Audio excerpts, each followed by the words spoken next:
Assalamualaikum warahmatullahi wabarakatuh.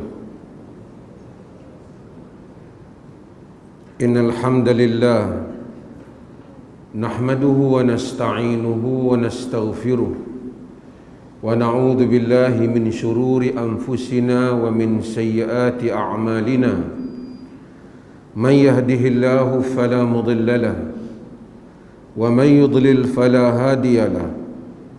أشهد أن لا إله إلا الله وحده لا شريك له وأشهد أن محمدا عبده ورسوله أما بعد. Hadirin dan hadirat yang dirahmati Allah, kita masih lagi di dalam bab Al-Hathu al-Khushu'i fi Salah, bab gesaan atau galakkan khusyuk di dalam salat.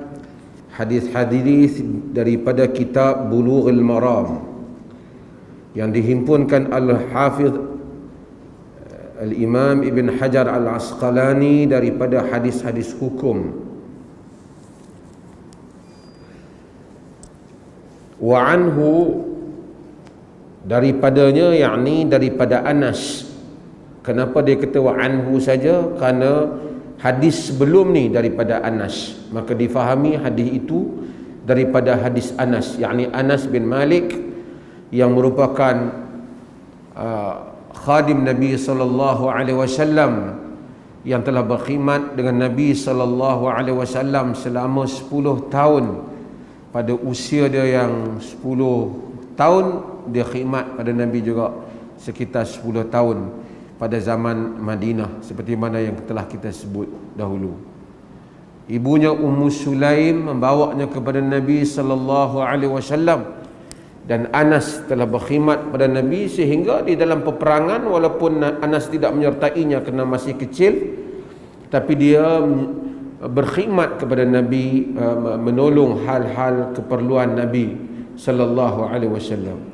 Maka Anas antara rawi yang banyak meriwayatkan hadis daripada Nabi dan mengetahui hal-hal Nabi yang mungkin tidak diketahui oleh sebahagian orang lain, kerana Anas melihat Nabi di dalam rumahnya dan melihat pergerakan-pergerakan Nabi di dalam banyak keadaan.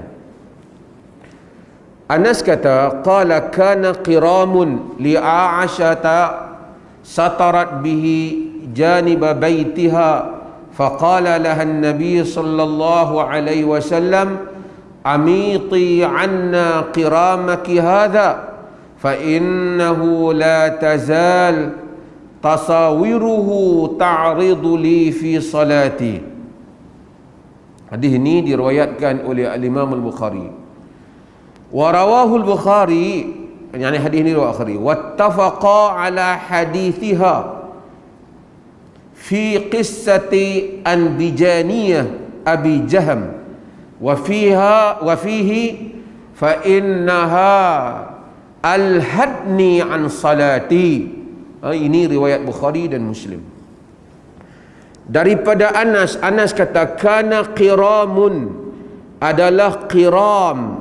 Qiram ini adalah merupakan kain lansir ataupun kain tutupan yang nipis. Qiram disebut sebagai qiram yang dibuat daripada bulu yang halus, yang nipis, yang biasanya dijadikan sebagai lansir, atau digunakan juga qiram ni untuk tuan-tuan tengok orang Arab naik haudaj, naik di belakang unta yang ada rumah tu kecil tu, dia biasanya ada lansir nipis, qiram, kain nipis yang seperti itu, qiram.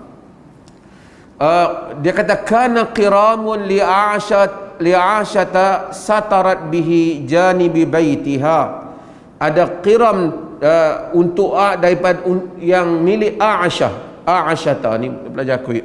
A'ashata dia tak majrur, kerana dia mamnu' min as-sarf. A'ashata satarat bihi janibi baitiha, yang telah menutup pada satu sudut, pada satu bahagian baitiha, rumahnya. Rumah siapa? Rumah Aisyah radhiyallahu anha. Jadi Aisyah ni di rumah dia ada kain yang lansir, yang nipis, yang menutup satu sudut daripada rumahnya. Rumah siapa? Rumah Aisyah radhiyallahu anha. Menunjukkan Aisyah ada rumah dia. Pasal Nabi ni ada banyak isteri. Apabila rumahnya Aisyah, maksudnya rumah tu milik Aisyah lah.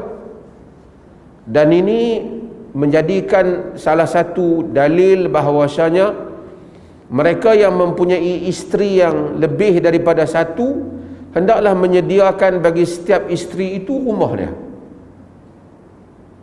Oh, dia tak boleh ambil satu rumah bubuh semua bini dia 4 orang. Melainkan isteri dia ataupun 2 orang ke 3 orang. Melainkan isteri-isteri itu semua okey. Kami okey, kami nak duduk serumah senang, sembang. Tak apalah. Kalau macam tu, Bamat boleh try lah. Jadi tapi kalau isteri tidak redha kerana dia ada hak untuk mendapat maskan itu, tempat tinggal dia. Melainkan rumah dia besar macam istana, satu bahagian tu pun cukup. Bilik dia ada, keperluan dia ada, dapur dia ada. Maksud keperluan untuk hidup orang sepertinya. Orang sepertinya ada tak apa? Melainkan satu negeri yang urufnya wanita-wanita di negeri itu semuanya hidup satu bilik sahaja. Jadi dia tak rasa pelik lah, dia tak rasa tertekan lah. Tapi bagi negeri yang setiap wanita ada rumahnya, kerana mengukur ma'ruf, mengukur kadar itu, mengukur juga pada uruf, apa yang menjadi kebiasaan pada uruf. Jadi kalau sekiranya semua isteri itu wanita-wanita isteri, kalau satu orang dia dapat rumah macam mana? Rumah boleh dia hidup, anak-anak dia hidup, maka dia berhak untuk mendapat itu. Tak boleh dihimpunkan dalam satu rumah, melainkan mereka semua redha. Mereka semua redha. Kalau dia tak redha, misalnya suami dia miskin, hari itu kaya, nikah lebih, lepas tu jatuh miskin pasal PKP misalnya, lepas daripada tu rumah sewa hak lu tak boleh bayar, himpunkan isteri satu rumah. Isteri faham, isteri-isteri ni faham, tak apa, kita duduk dulu satu rumah sementara, tak ada masalah lah. Tapi kalau isteri tak dapat terima, dia berhak untuk menuntut pemisahan di mahkamah. Dia ada hak. Faqala laha an-nabi sallallahu alaihi wasallam, Nabi sallallahu alaihi wasallam kata kepada Aisyah radhiyallahu anha, isteri baginda Ummul Mukminin Aisyah binti Abi Bakr, isteri Nabi yang Nabi sallallahu alaihi wasallam sayang. Ahabbun nasu ilaika, katanya Amr tanya, siapa kau sayang? Aisyah. Nabi kata Aisyah. Amr bin As kata, wa minar rijal, yang laki pula abuha, pak dah. Amr bin As kata, aku tak tanya panjang, takut aku duduk last. Nabi sayang Aisyah, Nabi sayang pak dia Abu Bakar. Syiah tak kena. Syiah dengan Abu Bakar, dengan Aisyah ni memang tak kena. Dia boleh buat, tuan-tuan tengok dalam internet mana dah Syiah seorang tu, dia ramai-ramai dia ajak pengikut dia sebut Aisyah finnar, Aisyah dalam neraka, Aisyah dalam neraka. Ketika kita sedang bercakap sekarang ni, dia kata macam tu Syiah, kita hendaklah ketahui Aisyah dalam neraka. Dia punya anti Aisyah. Antara sebabnya pasal perang Jamal, Aisyah berperang dengan, terlibat dalam peperangan itu, Aisyah menentang Ali bin Abi Talib. Dia tak faham cerita yang, dia faham riwayat-riwayat yang datang, ataupun dia percaya pada riwayat-riwayat yang datang melalui rawi-rawi Syiah yang memfitnah Aisyah, sehingga dia salah sangka terhadap kejadian itu. Sedangkan riwayat-riwayat yang datang melalui rawi-rawi yang siqah ataupun rawi-rawi yang lebih boleh dipegang, walaupun tidaklah begitu kuat di dalam hadis, seperti Saif bin Umar dan Khalifah Al-Khayyat, tidak menunjukkan seperti mana yang disangka oleh Syiah. Tak apa. Nabi kata amiti anna qiramaki hadha, alih, take away qiramaki hadha, qiram kau ni, lansir kau ni, paling daripada aku, ambil pergi ke tepi. Fa innahu la yazalu tasawiruhu, kerana dia sentiasalah gambar-gambar yang ada di kain lansir tu ta'ridu li fi salati, dia muncul ataupun dia mengganggu aku di dalam salatku. Ganggu Nabi kita. Duk tengok ada gambar-gambar di lansir tu, ganggu. Nabi suruh Aisyah tak ke tepi. Hadis ni yang pertama menunjukkan bahawasanya adalah lansir yang ada lukisan, ada gambar, ada corak pada zaman Nabi. Dan kita jangan estimate, fikir bahawa zaman tu tak ada lagi kain-kain elok macam kita. Macam qiram ni kain yang elok yang ada pada zaman Nabi SAW. Bukan Nabi yang buat, tapi masyarakat manusia ni dah berkembang kain yang halus. Sebab tu Quran sebut tentang harir, hadis sebut tentang dibaj, sutera yang halus. Manusia bukan baru sehari dua ni pakai baju elok-elok ni. Tuan-tuan saya pergi lihat di Uzbekistan. Dia pun buat kapet nana. Buat kapet ni. Kapet mahal. Besar sikit dengan sejarah kita tu pun berapa ribu. Tapi kita tengok lah, dah moden lah kan. Dia tengok gambar tu, dia boleh buat.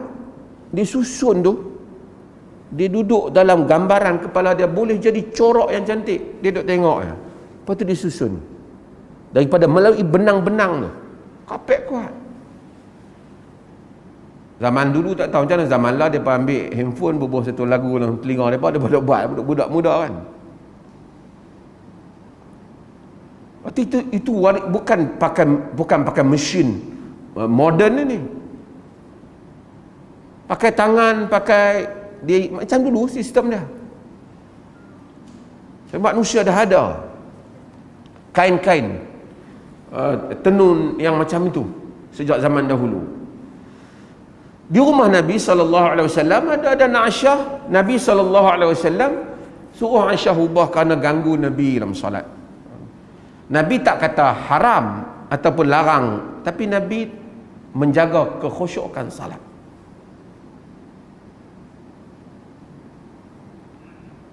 Nabi suruh bawa. Dan Nabi tak tarik sendiri dalam kes ni, kerana tak apalah, siapa yang gantung dia buat turun lah. Dan ini juga satu uslub di dalam pendekatan dakwah. Kita kalau ada satu benda tu orang tu buat dan dia tahu, kalau dia tahu salah dia akan ubah, kita suruh dia ubah lah. Kalau kita ubah mungkin dia lebih terasa. Kita kata ni hampir ubah lah. Untuk menjaga perasaan dia.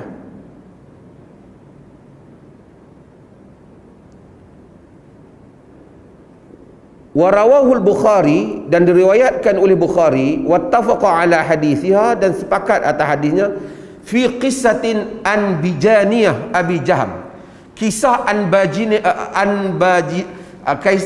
bijaniyah Abi Jaham. An bijaniyah ni ialah kain tebal. Abi Jaham ni dia bagi hadiah kat Nabi satu khamisah. Khamisah ni selimut yang selimut 4 segi lebar tu kita panggil khamisah. Arab panggil khamisah. Khamisah ni dia adalah kain yang mana ada corak. Dia sama ada corak dengan tenun ke, corak dengan warna. Khamisah, khamisah. Abi Jaham bagi hadiah kepada Nabi. Ada Nabi SAW salla fi khamisatin laha a'lam. Rawi Aisyah. Nabi semayang di dalam khamisah yang ada a'lam, ada corak.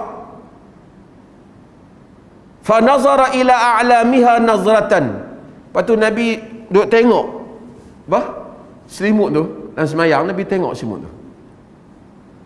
Falamman saraf qala idhabu bi khamisati hadha ila Abi Jaham falyatini bi anbijaniyah Abi Jaham fa innaha alhadni an salati.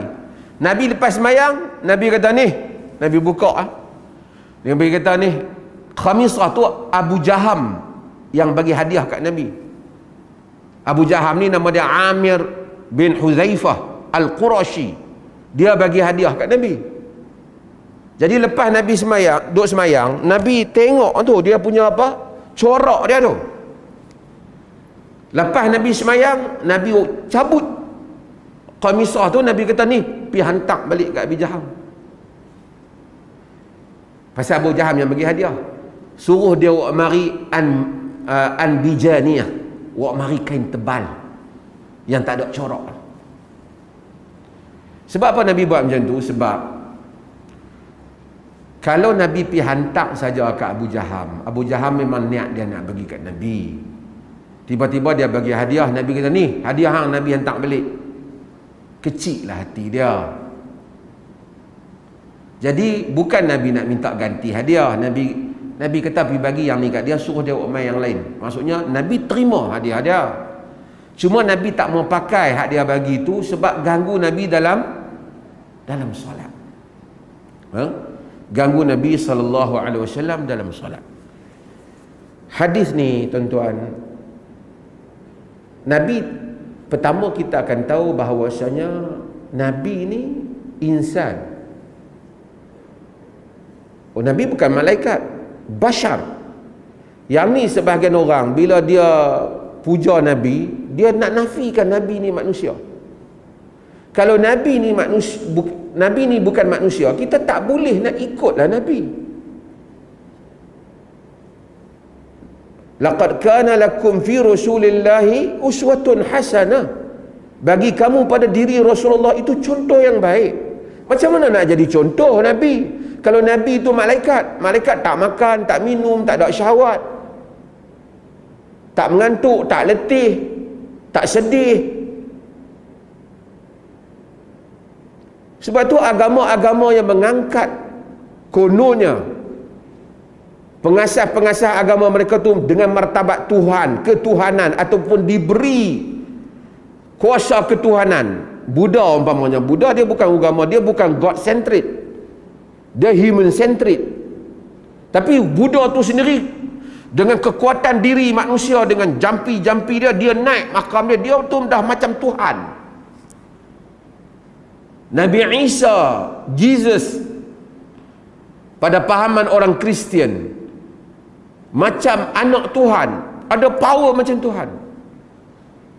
Macam mana manusia nak tiru Tuhan? Allah hantar Nabi sebagai contoh, sebagai Rasul yang mana kita boleh contoh. Qul innama ana basharun mislukum yuha ilayya annama ilahukum ilahun wahid. Katakanlah aku manusia bashar seperti kamu yang diwahyukan kepada kamu, Tuhan kamu ialah Tuhan yang satu. Wahyukan pada aku, Tuhan kamu adalah Tuhan yang satu. Bashar, penting elemen mempercayai, beriman basyariyatur rasul, beriman bahawasanya Rasul itu bashar, Rasul itu adalah manusia. Cuma dia diwahyukan, kita tak diwahyukan. Dia dijaga oleh Allah, kita tak dijaga oleh Allah seperti mana Allah menjaga dia. Allah jaga juga orang-orang saleh dengan kadar-kadar yang Allah kehendaki, tapi tidak seperti makam Rasul. Pun begitu dalam sejarah, orang lontar Rasul, Rasul cedera, berdarah, sedih dia, anak dia meninggal, dia menangis, ada Rasul yang telah dibunuh. Supaya manusia tak boleh kata dia tak apalah Rasul, dia buat macam mana pun tak jadi apa. Kita ni nak amal macam mana, kita bukan Rasul. Supaya tidak menjadi hujah pada manusia. Dalam hadis ni menunjukkan Rasul pun terganggu di dalam salat. Disebabkan angkara kehidupan dunia. Maka Nabi buat contoh kat kita, buanglah benda tu. Kalau kerana tempat tu, kalau kita tak sejadah tu, sejadah sembahyang sejadah tu kita duduk tengok habis, tak ingat apa. Tengok, weh, ni Mekah ni. Aku masa hari tu tawaf kat atas. Ni belah bawah ni. Tengok, dia ganggu solat. Dia tak membatalkan solat. Nabi kata terganggu, Nabi tak ulangi solat. Tapi ia mengurangkan pahala solat.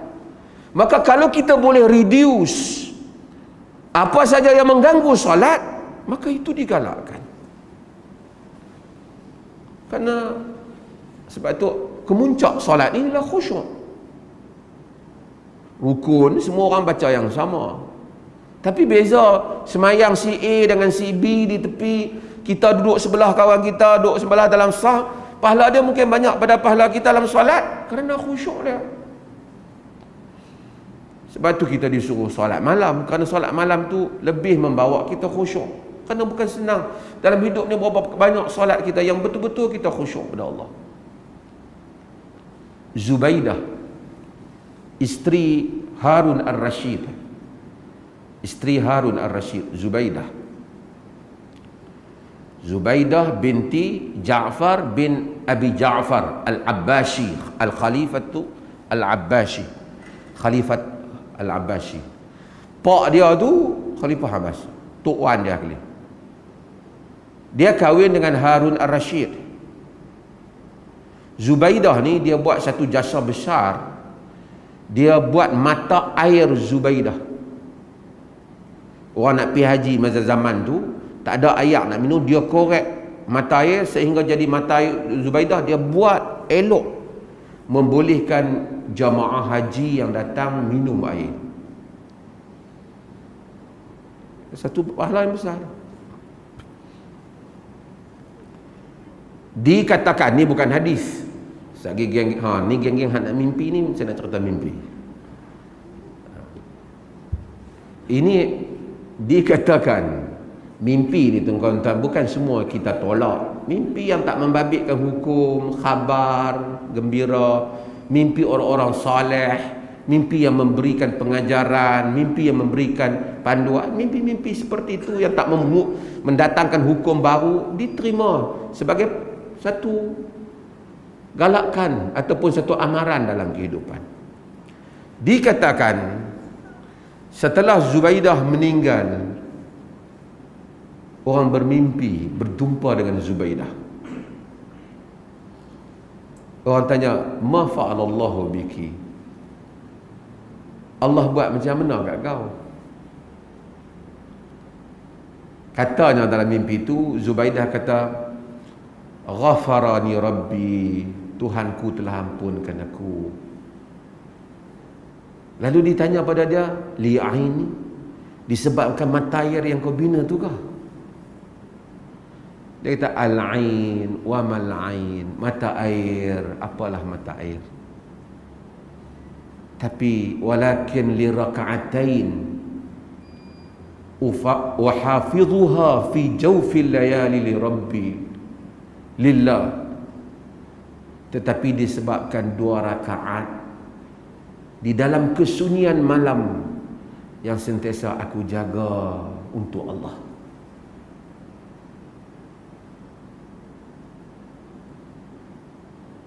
Mata air, apalah mata air, dia kata. Bukan kata tak ada pahala, tetapi yang mengambatkan aku diampun ialah 2 rakaat di kesunyian malam yang aku sentiasa menjaganya kerana Allah. Kerana kadang-kadang 2 rakaat yang khusyuk, hati yang khusyuk itulah yang akan mengikhlaskan kita pada amalan yang lain. Kadang orang buat banyak benda tapi dia gagal mendatangkan ikhlas sebab dia tak ada masa untuk dia bersama dengan Allah, bermuhasabah diri dia.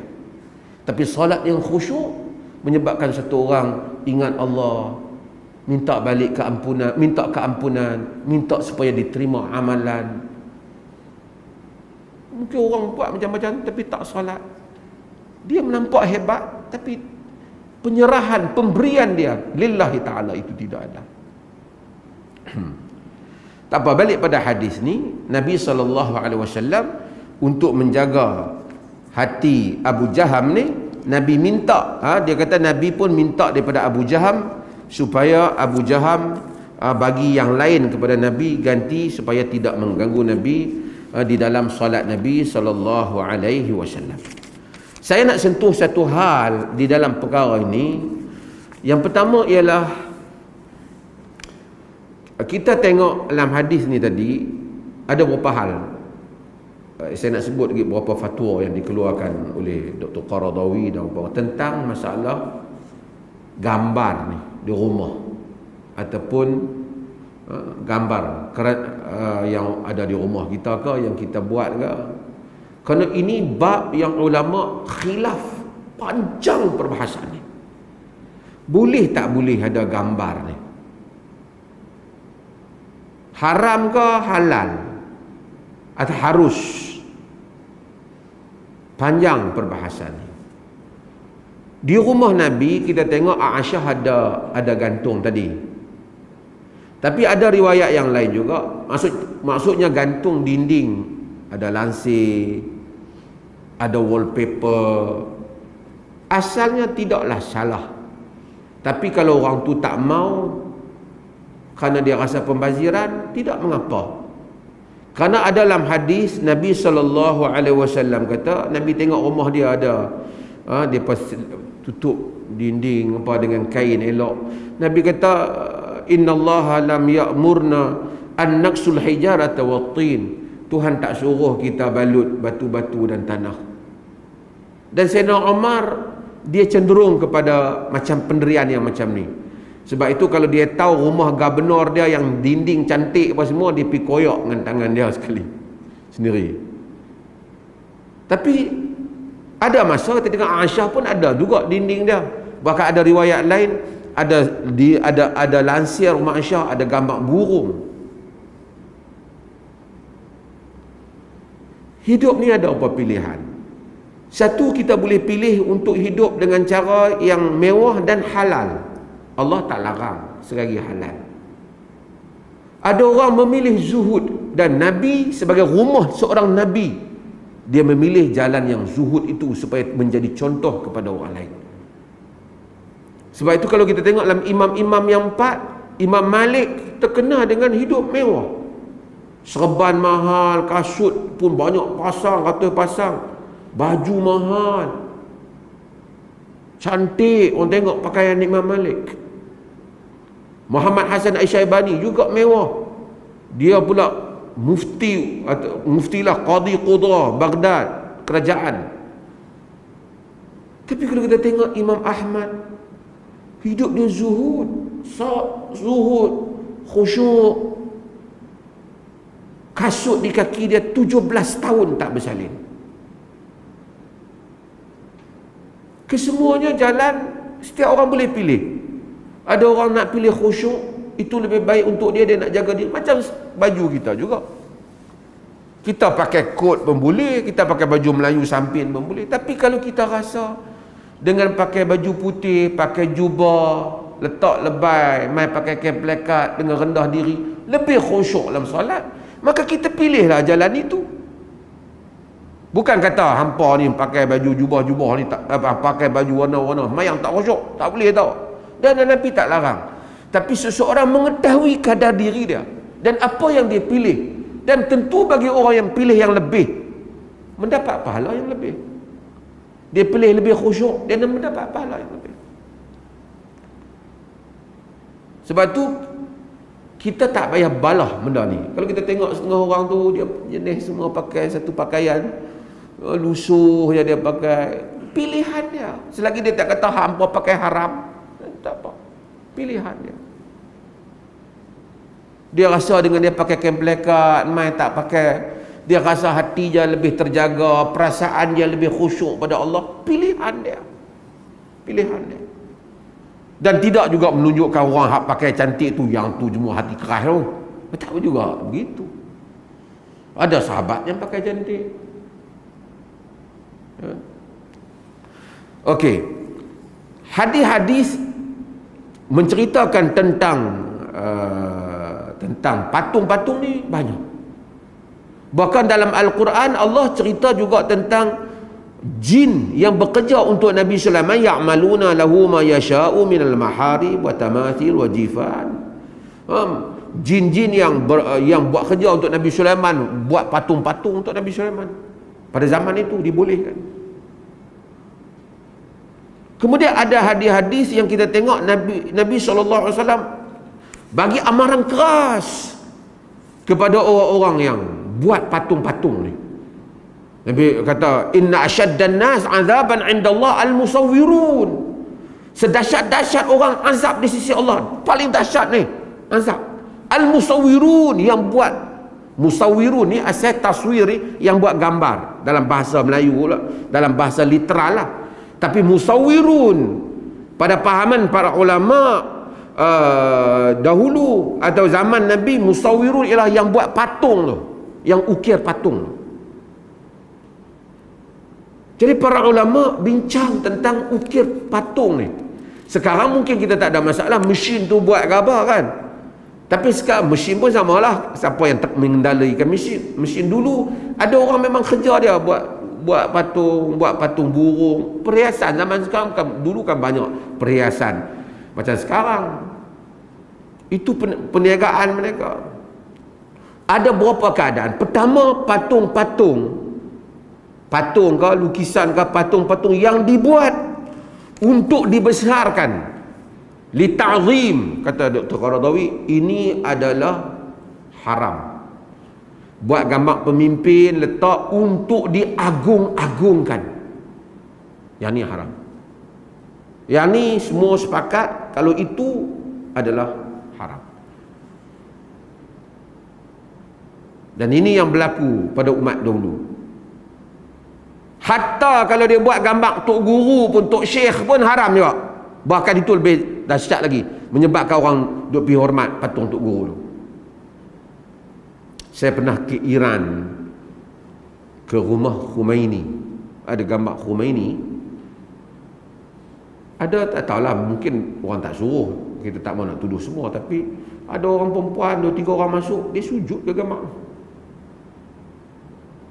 Yang ni yang sebahagian orang sekarang duk create, dia seronok. Kalau orang boleh besarkan dia.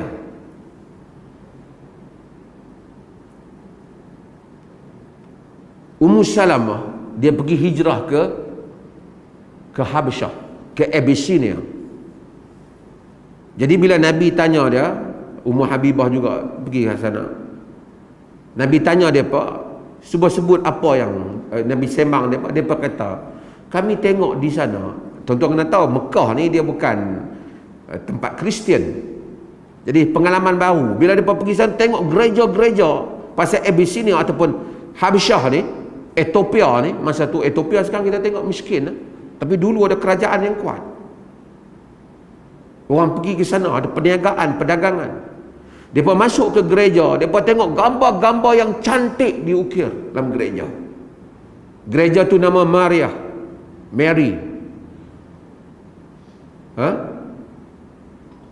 Maryam ni tu. Maria ni bukan Mary. Maria ada Maria Qibtiyah. Bukan Maryam. Nabi kata, ulaika idza mata fihim ar-rajulu salih banau ala qabrihi masjidah. Summa sawwaru fihi tilka suwar ulaika syirarul khalqi indallah. Ini adalah hadis yang diriwayatkan oleh Al-Bukhari dan Muslim. Nabi kata mereka itu bila mati di kalangan mereka orang saleh, banau alaihi ala qabrihi masjidah. Dia mati orang saleh, buat masjid dulu, bubuh kubur di tengah. Summa sawwaru fihi tilka suwar, kemudian buat gambar patung-patung orang soleh. Masa awal buat macam mana? Bekapa kita buat ni supaya generasi kita ni jangan lupa kat ulama-ulama kita ni. Itu dulu. Lama-lama ditunjuk, ni lah Tok Guru Ayah dulu, mati dah. Esok ni ayah buat ni bukan apa ni, supaya hampa kenal. Esok ayah dia mati, ni cucu dia, anak dia kata habaq kat cucu dia, ni tok guru tok wan kita, tok wan hang dulu, atuk kau dulu. Mai cicit dia setiap guru ni tunduk sikit, hormat sikit, rokok sikit, sujud sembah. Lama kelamaan. Nabi kata ulaika syirarul khalqi 'indallah. Mereka itu sejahat-jahat makhluk di sisi Allah. Pasal apa? Bagi orang sesat. Curi harta orang, hatuk banyak tu ya. Tapi kalau bagi orang sesat akidah. Bagi orang sesat akidah. Sebab itu bahaya hal ni. Kaum Nuh macam tu lah. Nuh dakwah pada mereka, mereka tak mau. Wa qalu la tadharunna alihatakum wa la tadharunna waddan wa la suwa'an wa la yaghusa wa ya'uqa wa nasra. Oh, mereka kata jangan kamu hampa jangan duk ikut Nuh, jangan duk tinggal tuhan-tuhan kita, jangan tinggal waddan, suwa'an, yaghusa wa ya'uq. Nama-nama ni kata ahli tafsir semua nama orang-orang soleh belaka. Mati buat patung. Mula-mula tak ada apa, kenang-kenangan. Lama-lama sembah. Pentingnya menjaga akidah. Sebab tu agama ni dia larang unsur-unsur macam ni. Buh gamak tok guru di dinding rumah, hormat sikit tu gamak tok guru duduk dalam depan. Lama kelamaan jadi macam tu. Hak tu yang ada hak janggut, kita pergi tengok agama lain lah, yang gambut, perut buncit, janggut semua, asap. Mula-mula macam tu. Semua yang bentuk yang macam ni haram. Apa saja gambar, ukiran, semua yang membentuk yang macam ni haram. Ini Nabi kata. Sehingga sebagai ulama kata itulah barangkali maksud Nabi asyaddan nasi azaban indallah. Orang yang paling dahsyat Allah seksa. Pasal yang ni bagi orang kufur. First. Yang kedua, saya sebut yang isu-isu yang Qaradawi bangkitkan ialah yang gambar yang dibuat yang menjadi syiar kepada agama lain.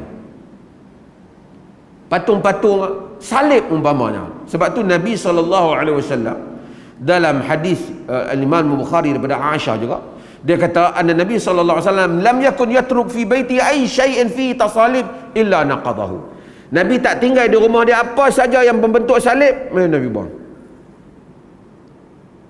Kita boleh tengok pasukan bola sepak ada salib duk gantung di rumah, kita simpan tak kena.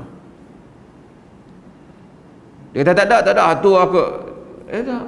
Kerana ia menjadi pelambangan. Maksud salib yang berbentuk pelambangan ini mesti kerana pelambangan agama lain. Termasuk juga apa saja patung-patung hak agama lain. Dia kata aku bukan, aku pergi kat negeri ni memang patung ni agama depa. Sajalah aku simpan, dah kita melawat negeri dia. Tak boleh.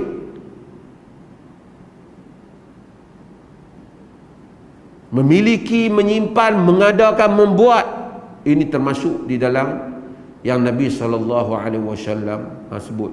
Nabi larang. Yang ketiga ialah gambar yang dibuat yang tak ada bahagian ni. Cuma Nabi kata asyaddan nas azaban yaumal qiyamah, sedahsyat manusia yang diazab hari akhirat alladzina yudahuna bi khalqillah, yang cuba bersaing dengan ciptaan Allah. Sebahagian ulama seperti Al-Imam An-Nawawi, dia begitu luas, dia kata siapa saja ukir, lukis, buat semua ni haram, termasuk dalam ni. Imam Nawawi dia begitu luas ni. Sebahagian kata yang ni bermaksud orang yang lukis kerana nak menunjukkan kesombongan dia. Tengok macam mana Allah boleh buat, aku pun boleh ukir lebih cantik lagi. Di situ berlakunya khilaf para ulama. Kalau tak membesarkan, kalau tak syiar agama lain, tapi dia ni bongkak dengan ukiran dia, bongkak dengan dia termasuk. Sebahagian kata Tak kira siapa saja yang lukis memang termasuk nak challenge ciptaan Allah. Khilaf. Khilaf. Okey, saya sebut dulu khilaf ni, sekali kita buat pandangan yang ni. Kemudian dia sebut juga pandangan berhubung dengan orang yang gambar-gambar yang bertujuan yang bermewah-mewahan, termasuk dalam pembaziran. Buat patung sampai berpuluh juta. Tak ada apa-apa satu pasal. Kalau dia buat, ada patung yang kita beli mahal, boleh beli. Contohnya apa? Doktor. Hak patung perubatan tu. Hak buka satu-satu dalam tu, hak tu dia, hak tu tujuan perubatan, tujuan pembelajaran, tu cerita lain. Yang ni hak tu yang Nabi kata Allah tak suruh kita duk bungkus batu, bungkus tanah. Pembaziran adalah suatu yang diharam. Okey. Nak mudah cerita, ada ulama seperti Al-Imam Nawawi, ada ulama kata hadis-hadis Nabi yang kita baca tadi, yang Nabi kata suruh alih saja, itu peringkat awal. Peringkat kedua, Nabi haramkan semua. Semua dah mansukh, yang tinggal semua telah dimansuhkan, yang tinggal haram, haram, haram. Gambar. Ini Al-Imam Nawawi dan seumpamanya, dia pun mazhab macam ni. Ada ulama seperti Al-Imam Tahawi, dia berpendapat tak, peringkat awal memang haram betul. Dia kata sebab masa tu orang masih baru dengan berhala. Peringkat kedua, yang tu yang Nabi ringankan sikit. Habis macam mana pandangan kita? Kalau kita cek, kita dapati kita tak dapat nak menentukan nasikh mansukh ni, kerana nasikh mansukh maksud yang second, yang kedua, yang lewat membatalkan yang awal. Kita tak tahu mana hadis yang awal, mana hadis yang lewat. Tak ada satu bukti untuk kata yang ni yang awal, yang ni yang lewat. Ulama hadis tak dapat nak trace mana yang awal, mana yang lewat. Andai saja. Kalau kita anggap bahawasanya, jadi bila kita lihat hadis-hadis ni, kita tahu bahawasanya ada benda tempat yang Nabi larang, ada juga kita tengok kalau semua ukiran haram, ada yang nak ansyah burung tu Nabi suruh ubah ya. Nabi ansyah potong buat sarung bantai, Nabi tak kata apa. Dan ada lagi juga peristiwa yang kita tahu di mana Aisyah radhiyallahu anha main kuda, anak patung kuda, ingat tak? Nah, hadis yang diriwayatkan oleh Imam Ahmad dan Abu Dawud. Nabi tengok Aisyah dengan kawan-kawan dia duk main anak patung. Tahu anak patung? Patung lah, anak patung lah. Kuda, budak-budak punya mainan. Lu'bah. Nabi kata, ma hadzal ladzi wastahun? Nabi kata, apa tu di tengah tu? Aisyah kata, faras. Zaman dulu tak ada lah teddy bear besar-besar ni. Kan? Faras. Dia kata kuda. Nabi kata, wa man ladzi alaihi? Nabi kata, apa yang ada atas kuda? Dia kata, janahan. 2 sayap, kata Aisyah. Nabi kata pada Aisyah, faras lahu janahan. Kuda ada sayap. Nabi tanya Aisyah. Aisyah kata, ama alimta anna li Sulaiman khailan laha ajnihatah? Kau tak tahu ke? Nabi Sulaiman ada kuda-kuda banyak, semua ada sayap. Dalam hadis ni dia kata fadhahika Rasulullah sallallahu alaihi wasallam, atau fadhahikan Nabi, fadhahika hatta badat nawajidu. Nabi ketawa sehingga nampak gaham Nabi. Maksudnya Nabi tak kata tak betul kat Aisyah lah. Tapi Nabi tak kata jangan main ni, ini adalah patung.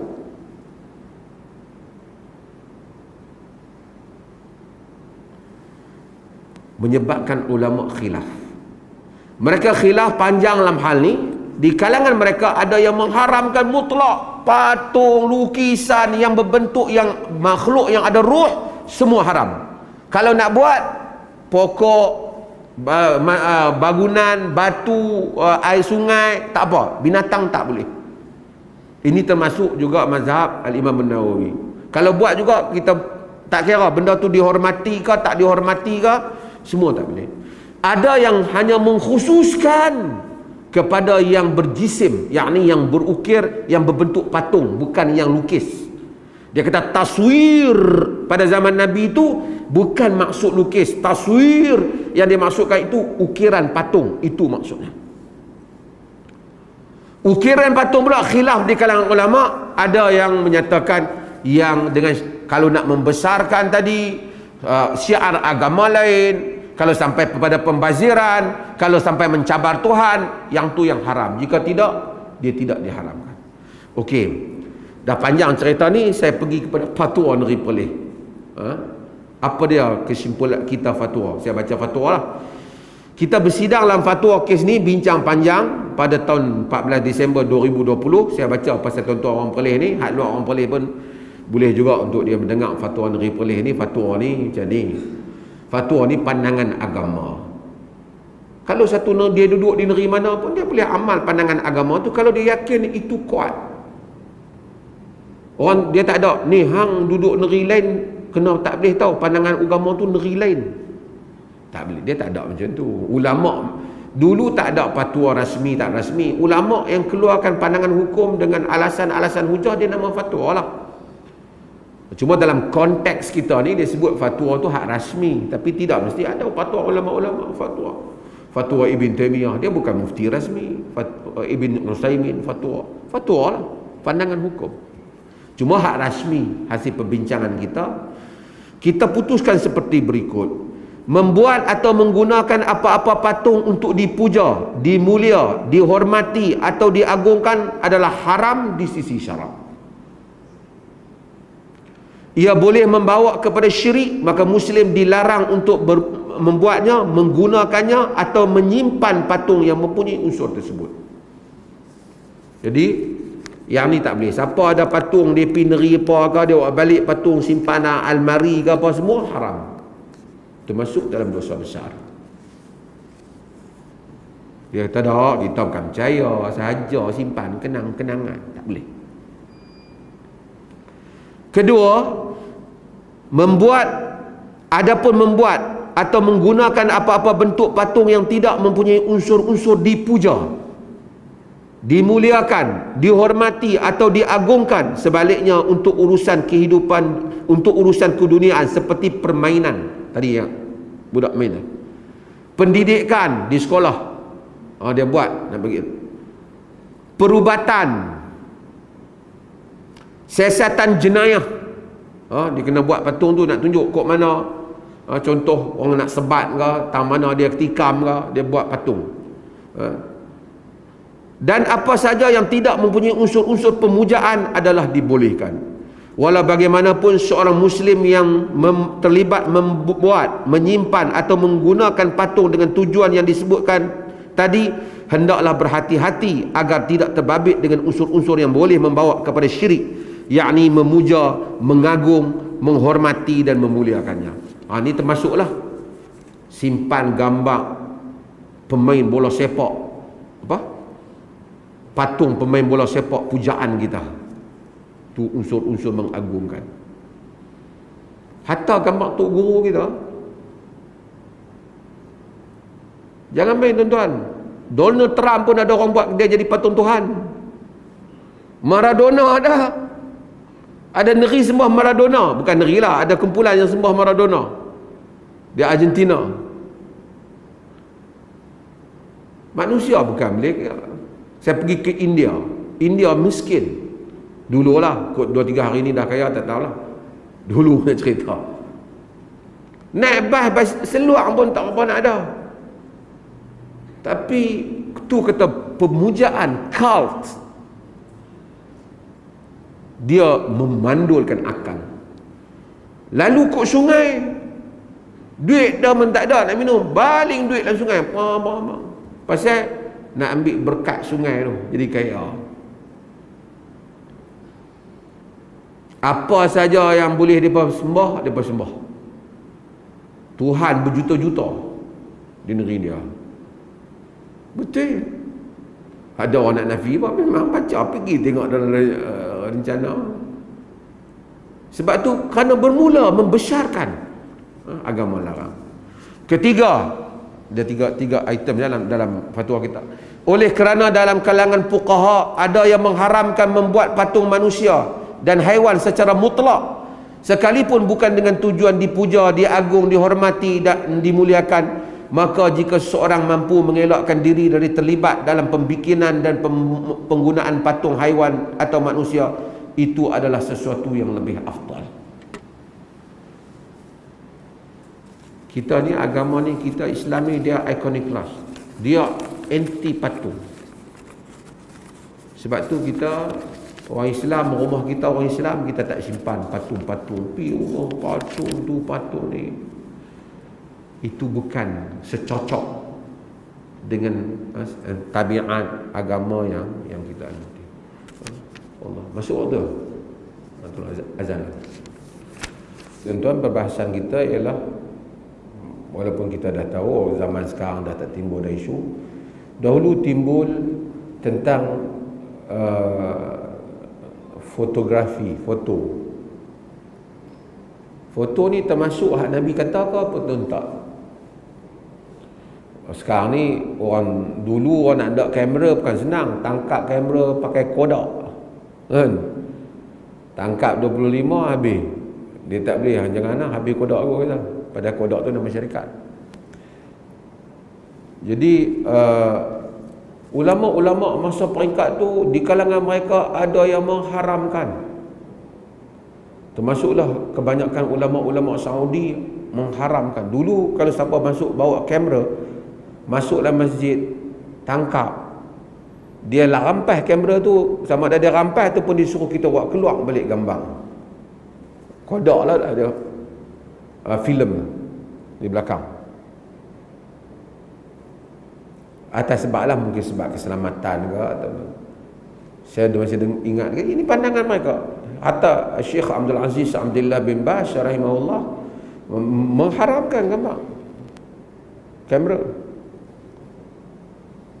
Dan saya masih ingat Syekh Abu Bakar Al-Jazairi, dia mengajar di Masjid Nabi SAW. Orang duk tanya soalan tu kerap sangat ke dia. Orang tanya, ma hukum taswir fotografi ya fadilat syekh.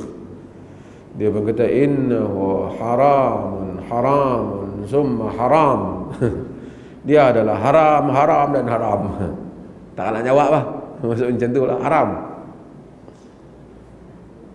Kerana gambar tu, foto tu dia panggil surah, gambar. Yang tu taswir, orang yang buat tangkap tu musawir, orang yang ambil musawir. Hadis tu kata asyaddan nas azaban al-musawirun. Orang yang musawir, yang paling dahsyat azab ialah musawir. Cuma kemudian para ulama yang lain yang tak setuju dengan pandangan itu, mereka kata tak. Perkataan musawirun pada zaman Nabi itu bukan yang itu. Yang ni bukan orang tu lukis, bukan dia ukir, dia klik saja.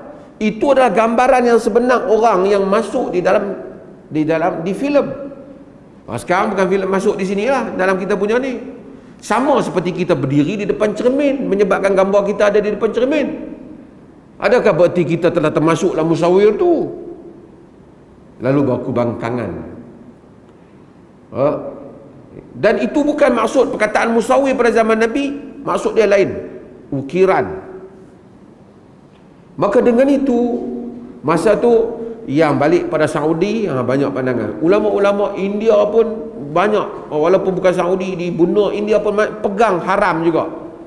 Lama-lama lebih terbuka.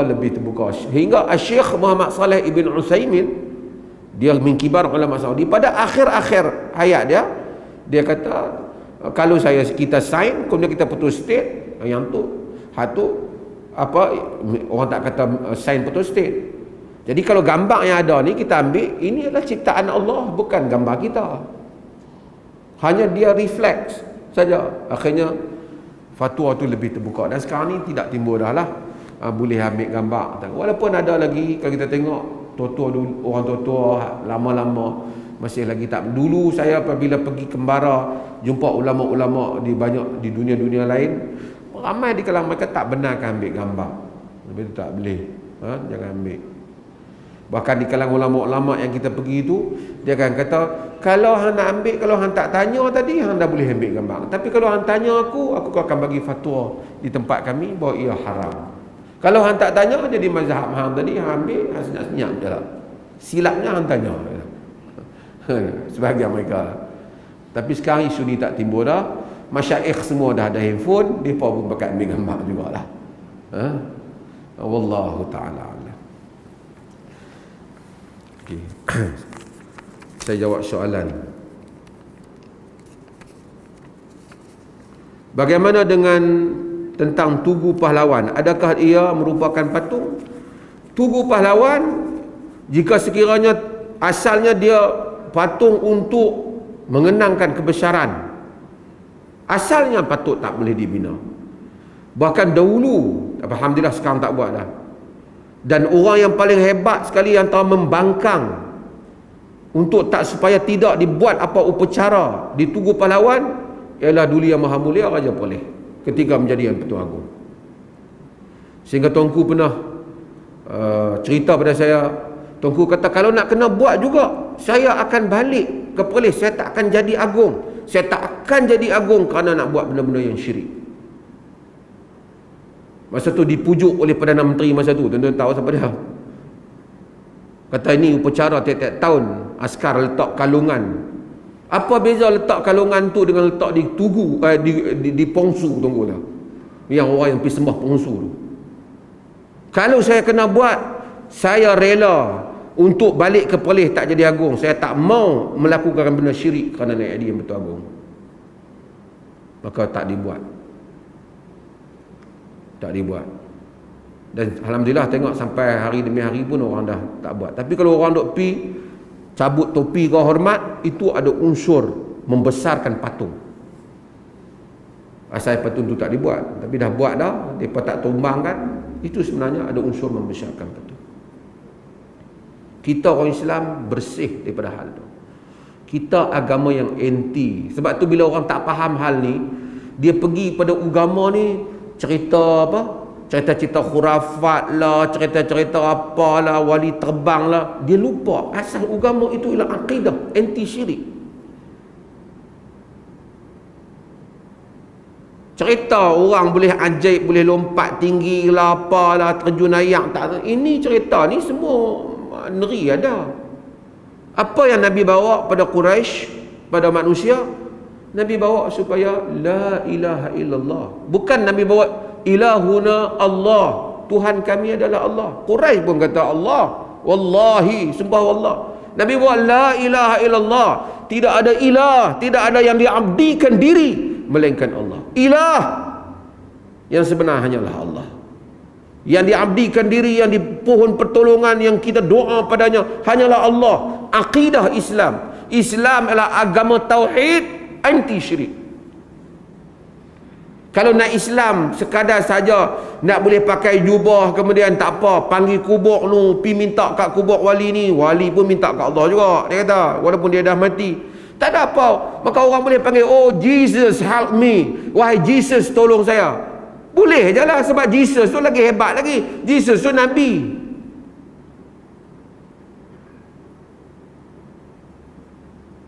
Tapi Islam suruh, iyyaka na'budu wa iyyaka nasta'in. Hanya engkau yang kami abdikan diri, hanya engkau yang kami pohon pertolongan. Yang ni dia kata, yang ni bahaya ni. Ni akidah ni bahaya ni, teroris ni. Tauhid jadi teroris. Hak bagusnya dia palingkan kita. Pergi, dia jadi gerakan sekarang ni, picu minta kat kubur tu, minta kat kubur ni. Kalau betul nak minta, ada orang yang boleh kita panggil nama dia, dia boleh tolong kita. Kenapa hangpa tak panggil Saidina Abu Bakar dengan Umar Siapa lebih afdal manusia ni selepas? Kenapa tak panggil Nabi saja? Saidina Abu Bakar dan Umar. Pasal apa hangpa pergi cari kubur ni, kubur ni? Kena benda ni mempunyai agenda mencari pengaruh bagi aliran masing-masing. Kalau dia tarikat A, dia mesti akan ajak semua pergi kat tu guru tarikat A supaya orang join tarikat A tu. Kalau B, kenapa dia akan B? Kenapa dia tak kata kalau betul satu orang yang rapat pada Allah wali, orang lain orang dakwah wali? Tapi tentu dah Abu Bakar dan Umar wali. Kalau nak panggil wali sekian tolong aku, kenapa tak panggil ya Musa, ya Nuh? Ya ni tentu dah Nabi Allah. Kalau hampa nak panggil, kalau lah hampa tu sungguh kerana nak panggil wali, lebih baik panggil Nabi. Tapi isunya bukan hampa nak panggil wali, isunya syaitan telah menipu manusia. Kerana nak membesarkan orang kumpulan-kumpulan ini. Tak ada pula fikir Nabi ni nak panggil Abu Bakar supaya mai tolong. Panggil wali kutubnya. Semua wali pakat lantik, kutub selatan, kutub utara, kutub semua. Dia tak lantik. Abu Bakar kau, Omar kau.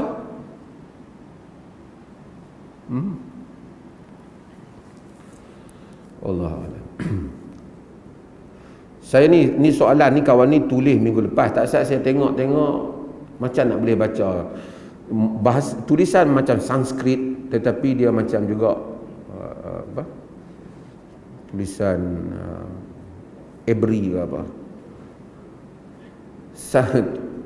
Tapi saya kesian, dia tulis panjang, saya baca. Salam Ustaz, salam dia tulis kan.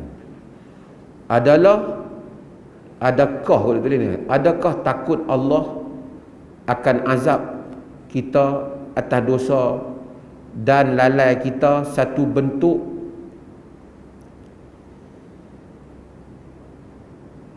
apa ni? Satu bentuk takwa atau sejenis sangkaan buruk pada Allah? Kalau ya, apa cara untuk membetulkan cara fikiran begini? Okey, boleh fahamlah soalan dia ni. Pertama, kita kena tahu bahawasanya Allah ni, dalam kita beribadah pada dia, kita rangkumkan dua perkara. Kita rangkumkan rasa takut, kita rangkumkan rasa harap. Tuhan ni tak ditakuti macam kita takut kepada makhluk. Takut pada Allah dengan meninggikan harapan kepadanya. Sebab itu dia panggil al-khawfu war-raja, takut dan harap. Itu yang kita baca dalam surah Sajdah. Jangan kita baca. Tatajafa junubuhum 'anil madaji'i yad'una rabbahum khawfan wa tama'a wa mimma razaqnahum yunfiqun. Tatajafa junubuhum 'anil madaji', terangkat lambung-lambung mereka daripada tempat tidur mereka. Mereka buat apa bila bangun? Yad'una rabbahum khaufan wa tama'. Mereka minta pada Allah dalam keadaan takut dan khaufan, takut, dan tama', harap. Nak kurnia Allah, takut kemurkaan dia, nak kurnia. Itu blend dia dalam jiwa hamba yang beribadah pada Allah. Mudah-mudahan kita jadi begitu. Allah sifatkan tentang para anbiya dia. Bila Allah cerita tentang nabi-nabi, daripada Nabi Ismail, Zulkifil, daripada Ayub, Ismail, Zulkifil, Allah cerita tentang Nabi Yunus, Allah cerita tentang Zakaria, tentang doa-doa mereka. Allah kata apa? Innahum kanu, dalam surah Al-Anbiya, innahum kanu yusari'una fil khairat wa yad'unana raghaban wa rahaba wa kanu lana khashi'in. Innahum kanu yusari'una fil khairat, mereka itu berlumba-lumba pada kebajikan, buat baik pada Nabi ni. Wa yad'unana raghaban wa rahaba, dan mereka berdoa kepada kami dalam keadaan raghaba wa rahaba, dalam keadaan nak kurnia, wa rahaba, takut marah Allah, wa kanu lana khashi'in, dan mereka itu bagi kami sangat khusyuk. Allah beritahu kita tentang dia apa? Kepada Nabi Muhammad, nabbi ibadi anni anal ghafurur rahim wa anna azabi huwal azabul alim. Nabi ibadi, bagi tahu kepada hamba-hambaku, anni anal ghafurur rahim, sesungguhnya aku al-ghafur ar-rahim, yang maha pengampun, yang maha penyayang. Wa anna azabi huwal azabul alim, sesungguhnya azabku azab yang pedih. Ayat ni saya ingat dia orang tulis tu di kelambu Kaabah. Allah kata, bagi tahu hamba-hambaku, sesungguhnya aku ni benar-benar pengampun dan penyayang, dan sesungguhnya azabku adalah azab yang pedih. Dia balance. So oleh kerana Allah tahu, kalau hamba ni kata Allah pengampun je, kita buatlah apa pun saja, dia ampun tak, dia ada hukuman, tapi dia ada keampunan. Dosa buat, cari keampunan, jangan terus dalam dosa. Aisyah tanya Nabi, apa maksud apa maksud Allah sebut dalam Quran, walladzina yu'tuna ma atau wa qulubuhum wajilah. Orang-orang ni surah Mukminun, orang-orang yang memberi apa yang Allah kurnia pada mereka, mereka duk bagi. Wa qulubuhum wajilah, sedangkan jantung hati mereka dalam keadaan takut, bimbang. Huwa rajul yasruqu wa yazni wa yashrubul khamr. Wahai Rasulullah, ni orang yang duk minum arak, duk berzina, duk mencuri ke? Nabi kita tak. Huwa rajulul ladzi yusalli wa yasumu wa yatasaddaqu wa yakhafu alla yuqbala min. Dalam hadis riwayat al-Imam At-Tirmizi, iaitu orang yang Nabi kata semayang, puasa, sedekah, tapi duk takut Tuhan tak terima. Ini bukan sangka buruk. Ya Allah, Rabbana taqabbal minna, ya Allah terimalah daripada kami. Maka dengan perasaan tu manusia bangun solat, khusyuk di tengah malam, menangis, takut, menangis bila baca ayat tentang syurga, menangis rindu pemberian Allah tentang syurga. Lalu ayat neraka, takut. Sebab tu benda yang paling tiap-tiap hari kita minta, Allahumma inni as'alukal jannah wa a'udzubika minan nar. Ya Allah, aku minta syurga, minta jauh daripada neraka. Dan ini adalah tabiat. Kalau nak memahami makna khusyuk, maqam nak bernama tazkiyatun nafs ke, sufi ke, tasawuf ke, di situ Allah yang ajar raghaban wa rahaba, khaufan wa tama'a, takut dan tamak keampunan Allah, tamak syurga Allah. Kita ni tak layak pun nak dapat syurga kalau ikut amalan kita, tapi Allah, Nabi suruh, idza sa'altum fas'alul firdaus, kalau kamu minta Allah, minta firdaus. Allahumma inni as'alukal jannatal firdaus, Allah, aku minta daripada engkau syurga firdaus. Tak layak kita, tak apalah kita minta syurga pun ikut kita, tak layak kita minta. Tapi kita takut juga neraka, pasal kita banyak salah. Siapa pun, tuan-tuan tengok, duduk depan ni cakap pandai ya, ceramah dah bagi mikrofon kat saya. Hakikat di sisi Allah, Allah tahu dia ni dosa banyak, cakap pandai. Allah tahu hamba-hamba dia. Sebab semua orang rendah diri dia dengan Tuhan. Orang yang duduk bawah tu mai tak tahu apa, duduk saja, orang pun tak tahu, mai orang tak perasan, balik orang tak perasan. Allah sayang ada, mungkin dia kurang. So setiap orang ada salah dari sisi Allah Azza wa Jal, dan itulah makna kepada kemanisan ibadah, dan itu bukan maksud sangka buruk dengan Allah, bahkan yang demikianlah yang Allah suruh kita di dalam kehidupan beragama. Wallahu ta'ala alam. Saya nak umum sikit tuan-tuan. Apa? Ada orang dok tanya pasal apa? Kren. Saya ingat hari tu ni dia kena sikit bumbung masjid kita. Kren tu kena, dia kita kena cover, dia kena bayar lah secara peraturannya. Ada orang hantar kat saya supaya apa? Ni salah Pak Ya mana? Saya ingat Pak Ayah, oh ingat Pak Ayah bawa kren tu. Kita ni kadang-kadang masjid kita main tak payahlah duk benda-benda macam ni. Bukan saya nak bela Pak Ayah apa, tapi maksudnya benda keren nak terbalik dia bukan Pak Ayah duk bercunggit tayar kereta keren tu. Dia terbalik. Kadang-kadang childish kita macam budak-budak. Wallahu a'lam. Sallallahu ala nabiyina Muhammad. Alhamdulillah rabbil alamin.